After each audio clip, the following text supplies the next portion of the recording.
Katina Andoniadis has worked as a playwright, performer, and theater director, performing with professional comedy troupe Human Comedy and Eugene Chamber Theater.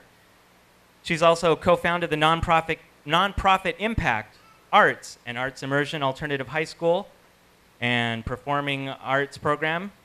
Arts collaborated with prevention and treatment programs, working with students of all ages and challenges, including formerly incarcerated mental health clients and veterans. Katina now conducts wellness-based Laughing Matters workshops. Laughing Matters provides a dynamic, strength-based process that utilizes laughter as a healing modality. So let's give her some love and gratitude and welcome her up to the stage. Katina, come on up.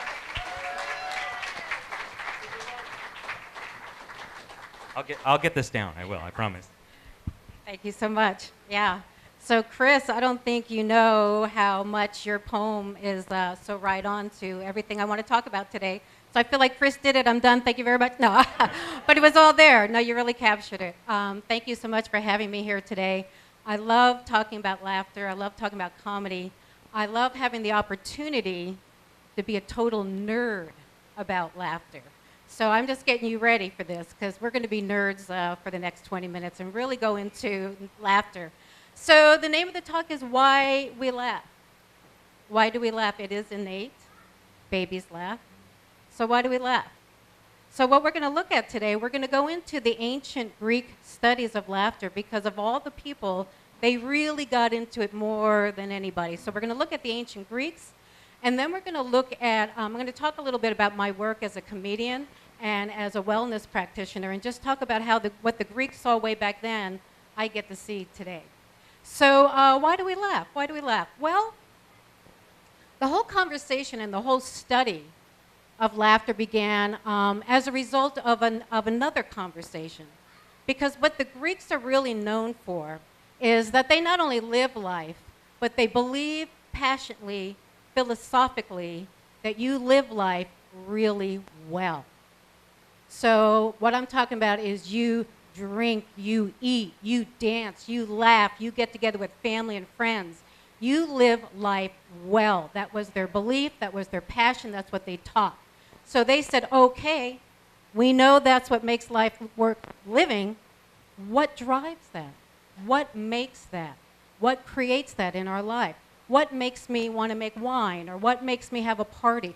What makes that happen? And through hundreds of years of conversation, they boiled it down to one nut. And when I'm talking about old Greeks, I'm talking about Plato and Socrates, so we're going back. And they reduced it to one nut. And that nut is called laughter. They saw within laughter a creative force that created the goodness of life. We are born, we live, stuff happens, we struggle, but what makes us live while we're here? And that's what they found in that nut that they called laughter. Now, laugh is a really unique word because the word laugh actually means two words. The word laugh means laughter and pain. Laughter and pain. So I like to think of laughter as that atom that they found at the core of our existence. And when you split that atom, you've got laughter and pain, whirling and whirling and whirling. And that's the energy that fuels that atom, is that laughter and pain energy. So what are they talking about when they say laughter and pain? Well, a bunch of things. One of them is, if right now someone were to stand up and point at me and start to, with a really witty tongue, because some people are really good at this, with a really witty tongue, they would begin to make fun of me because of my height or lack of it. They could whip everybody up into a laughter fury. And I could actually start to be torn apart by their laughter and the mocking laughter of this crowd. And anybody who lacks height the way I do can also feel equally threatened by this crowd that's now laughing at me and tearing me apart. And so as a group, we can become shamed, we can feel guilt, and we can isolate. And as a human being, as an individual, I could actually fall apart where I'm not functioning anymore. And I need help because of this kind of laughter that's very malicious and derisive. However, if when someone makes fun of my lack of height, if I can come back and talk about what it feels like to be this person being attacked in this way and get you to laugh because I talk about, you know what it's like to be short and have all you guys saying what you're saying? I'm going to tell you what it's like, and I get you to laugh. I just won. I just won that war. So they saw that that kind of laughter trumps that more dangerous laughter. And they saw that more dangerous laughter as really, truly being dangerous. They saw it like a fire in a wooden building. In a moment, this really nice gathering, by somebody getting up and getting people to mock me, can turn violent. In a moment, this same crowd could literally come and literally try to rip me apart or pursue me as I try to live through my life. So they saw the power that I contain.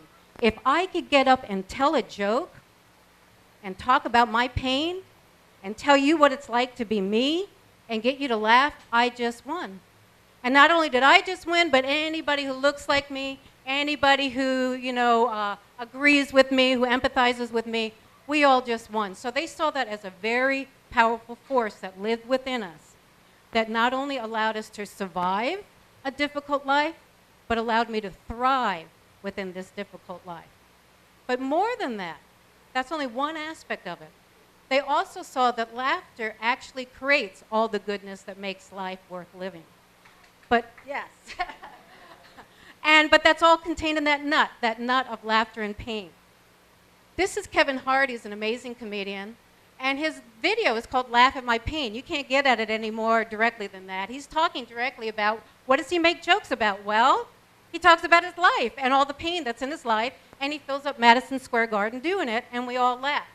And in the beginning of the video, you see him talking to the camera person, and he's trying to make a face that captures that laughter involves pain.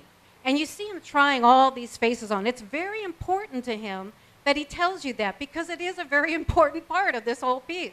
And this is the face that he came up with. He was trying to show you that laughter is born in pain. This is what the Greeks came up with. This is actually, we think of this as theater, but this is actually the pictograph of the word laugh. It's a pictograph, and I'm sure they didn't have the cute little ribbon in it, but what they did by making this expression, it shows you that in the darkest parts of our life, we can still laugh, but there's also another part of our life that's just plain funny. And that's what they wanted to show you. I think of it as like a balance, if we look how life rocks back and forth between pain and laughter. But more than that, I look at it as two different gardens.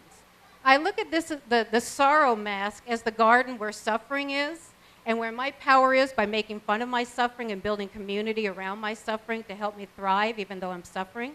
But the happiness mask is me going on boats. That's me taking a picnic. That's me on a walk on a sunny day. That's just a sunny, happy garden. And that lives in that world too. So those two worlds of the happiness and tragedy.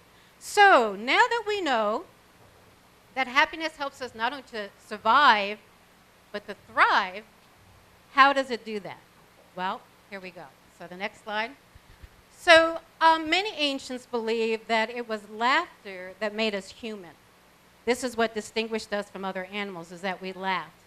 And there are people who do street theater, and that's what this is a picture of, people who go into war zones. So they're going into cities and villages and towns where war is taking place all around them.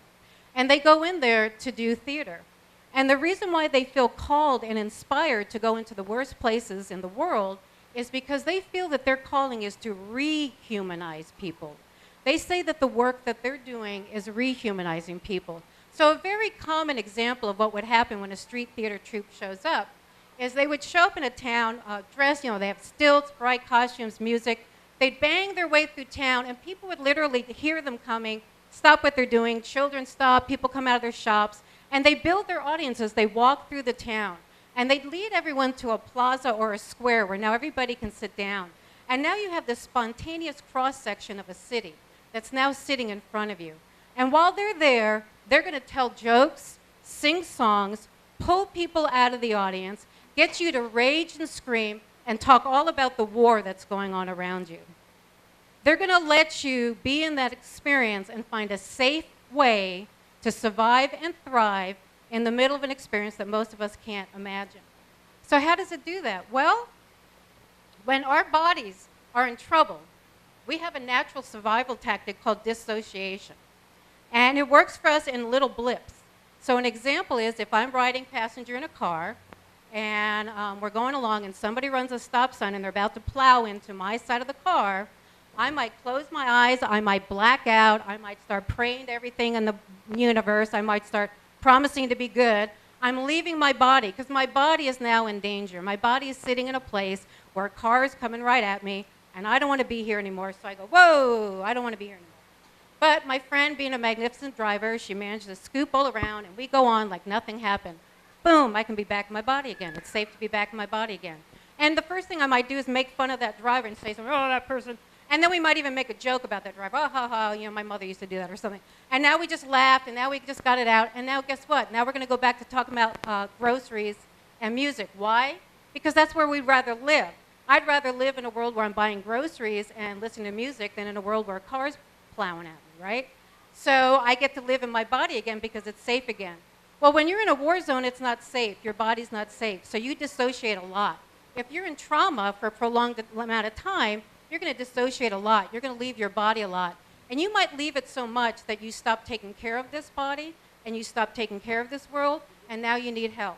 Now you're what we call decompensated, where now you need medical attention.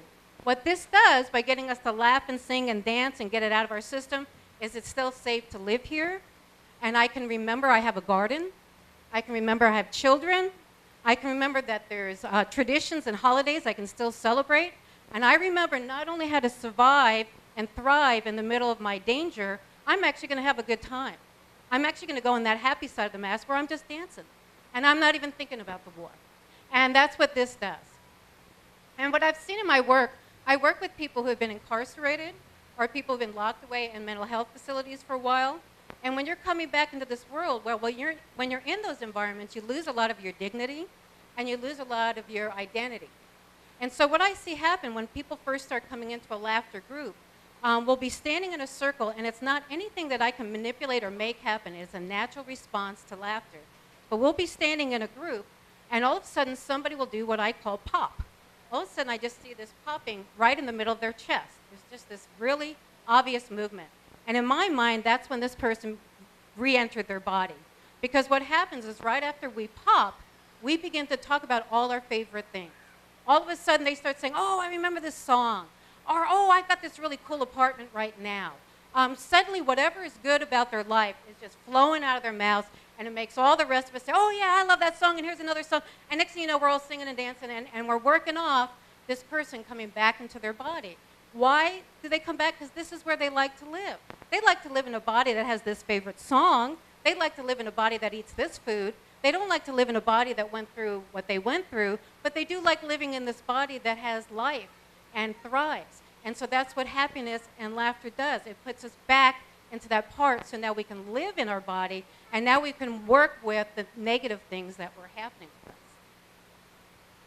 The other cool thing about laughter is laughter exercises our brain. It actually makes us smarter, and this is a real thing.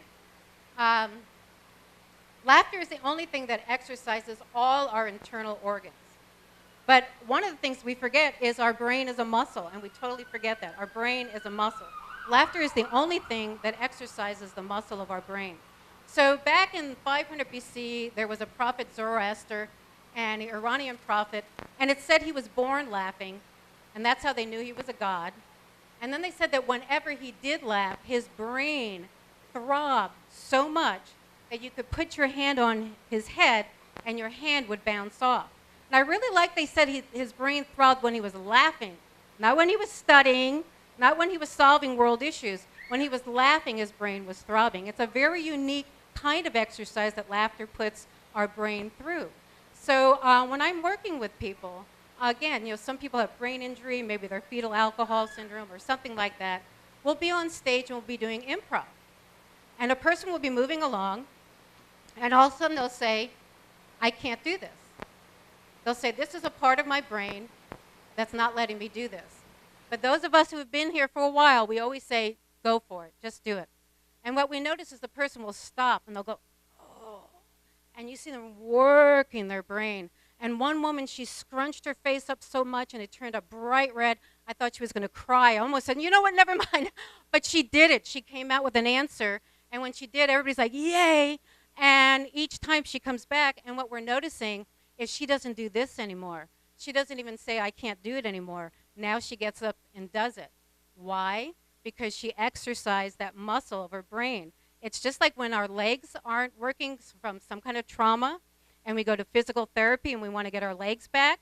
And so we take those first excruciating, painful steps, and it hurts so bad, but we keep showing up, and guess what? We're walking. And once we start walking, we need to keep walking because that's how we keep things going. Same thing with our brain. Oh, at first it's so hard, but then bam, we start getting it, and guess what? We keep showing up, and we keep getting it, and our brains get sharper and sharper. Now, the cool thing about laughter exercising our brain is it's not asking our brains to do crunches to get better. It's asking our brains to do the cha-cha. It's saying, here's how you get better, baby. And that's why I like that image of it throbbing, because it's dancing in there. It's getting better in a way that's happy. It likes how it's getting better. It likes how it's getting better so much, it shoots that all over your body. And now we're into the laughter is a medicine mode, which is a whole nother conversation. But that's what's happening. I love this quote. Laughter is the shortest distance between two people, great comedian Victor Borge. And what scientists have observed is when mammals are meeting each other for the first time, so let's say polar bear to polar bear or wolf to wolf, what they notice is they make a sound that comes from their chest, and it sounds either like a ha-ha or a hee-hee. That those are the first initial sounds that mammals will make to create friendship, to indicate that I'm friendly. And so they assume, therefore, that humans, back before we had language, that was our initial conversation. And this is how we formed bands that we hunted and gathered with. Now we know that humans are social animals. We don't do well when we're alone. So look what an amazing thing that we created. We created ha-ha, hee-hee, so we can work in a band and work with an egalitarian group of people, and we can not only survive, but now we're thriving. We spend 20% of our days hunting and gathering, 80% making art and science. That's pretty cool. So that worked for us. The ha-ha, hee-hee, that really worked for us. So it took us from surviving into thriving. Well, I got to see this live out with a group of students I worked with a number of years ago. I was asked to come in and work with students who were currently incarcerated. They were late teens to early 20s, and their teacher was doing a unit on communication and thought it would be good to have a theater teacher come in and help them with communication skills. So I was stoked. I really wanted to do this. I came in with all my plans and all my activities, and I just knew this was going to work. And I came in, and it would take a great effort to get everybody off their seats and playing a game. We'd just get a game started. Maybe something was about to happen, and this young woman would say, oh, that's stupid, and everything would break down. And then I'd have to crank it back up and get that commitment and get that buy-in, and now we're playing another game, and oh, that's stupid, and it fell apart. And every time a game fell apart and people were going back to their seats and that chaos, they would say to each other, I hate you. And all the time, I hate you, I hate you. And that got flung around the room, and they said it to their teacher, and it just constantly. So the day was a disaster. And I went home, and I really wanted the class to work, so I just went over in my mind, like, what went wrong? What went wrong? And all I could hear in my mind was how many times they said, I hate you. So I got this idea. I thought, if I could get us all to have a really big belly laugh together, I bet you anything we'll be able to do all the other stuff I want to do. So I came up with this idea of how to get us all to laugh. I went the next week. I did it, and yes, we laughed. Big, giant belly laugh. From that point on, for the rest of the time we were together, we did break dancing. We did poetry. They brought guitars from home, shared music they were writing at home.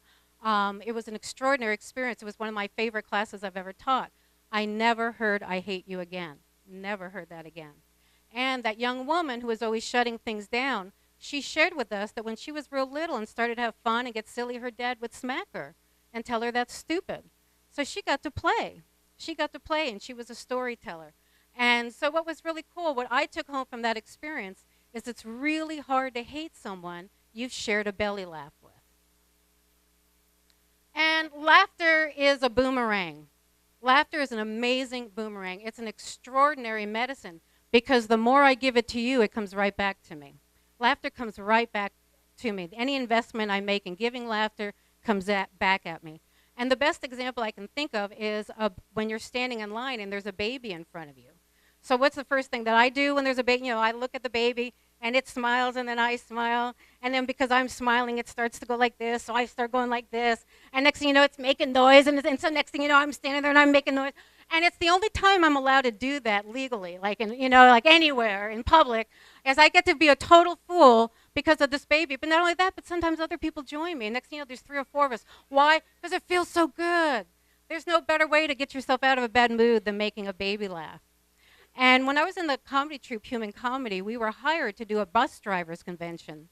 The bus drivers, the dispatchers, the mechanics were not getting along. There was no communication. Plus, there was a high number of children bus deaths. So they were having this 3-day conference, and they sent us the agenda. Friday and Saturday, morning to night, wall-to-wall, hardcore topics.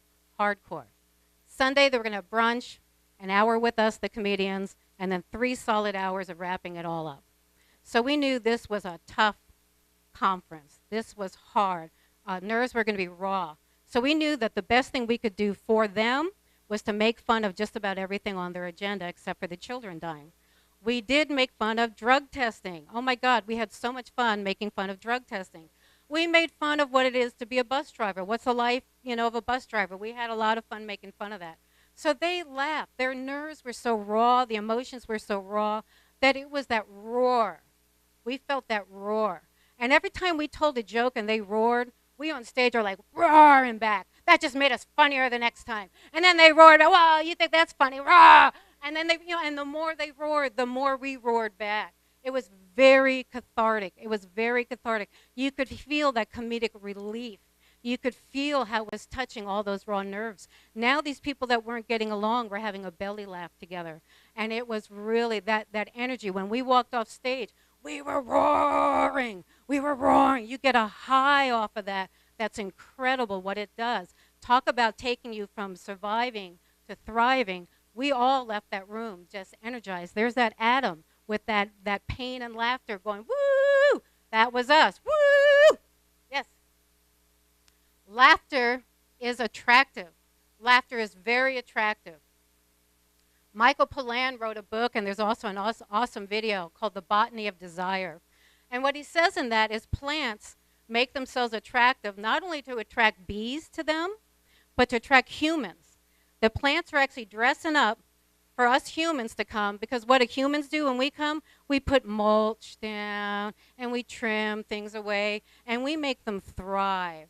The bees help them survive. They can't survive without bees. Humans come along, and we make them thrive. Well, that's what happens with laughter. Laughter brings people in our lives. Laughter attracts people in our lives, and they bring fun in our lives. So now we're buzzing, buzzing, buzzing, and fun people like to go do fun things. So now this fun group of people, what are we going to do? Well, we're going to go out dancing together or something. Now we're with, maybe 3 fun people or with 300 fun people, and you just watch how it grows and grows and grows. Laughter is very attractive. The perfect example that I can think to give about how what happens when people laugh and how attractive it is, the power of its attraction, is happening right here in this room right now. I come here each month because it's fun. It's fun to be here. Because it's fun to be here, a lot of fun people come here. So that just makes it even more fun-er. So now I'm not only surviving in my new move to Portland, I'm now thriving in my new move to Portland. And what happens in a community that's based on fun and laughter? Well, it's a natural thing to respond to pain. That's why we have a team relief that's here. That's why we have a team moving that's here. But not only that, laughter loves a garden where it can just laugh and not even worry about those things. That's why we have walking groups and reading groups and dance groups, because we not just survive here, we thrive here. This is a perfect example right in front of us. You're living it right now of what happens when people choose to laugh. Yeah. And this is a quote by Oscar Wilde, but I think it sums up every single thing the Greeks were trying to tell us way back when and shoot forward to today. Life is far too important to be taken seriously. You have to laugh.